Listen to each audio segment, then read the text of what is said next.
Welcome to CPEthink Group Internet-Based Webinars on Demand. My name is Tad Stevens, and this is a quick explainer of how Group Internet-Based Webinars on Demand work on our site. These webinars are recorded, but are considered to be a live webinar because we will have at least one and sometimes two subject matter experts, or SMEs, on the chat during the time the webinar is available to answer questions.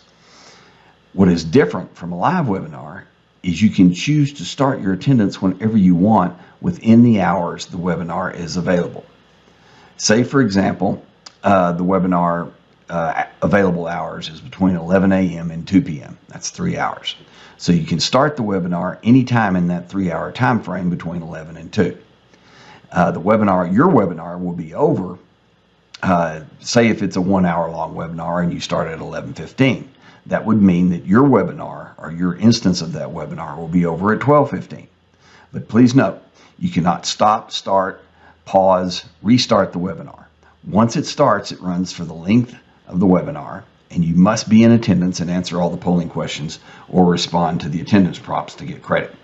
If you have any questions, please open a chat or an email ticket by clicking on the chat icon in the lower right of any page, or just give us a call during regular business hours. So let's go look at one real quick. This is how you get to. You go to Courses, Webinars, and then you see this webinar will start between 11 a.m. and 2 p.m. on the 12th of November. That means you can purchase this, add it to your cart at any time, and on the 12th of November, starting at 11 a.m., you can join. So if you joined, say, like I said, at 11:15, this is a 1-hour webinar. Your webinar would end at 12:15 p.m. And like I said, any questions, just let us know in the chat icon right here. And thanks for using our site.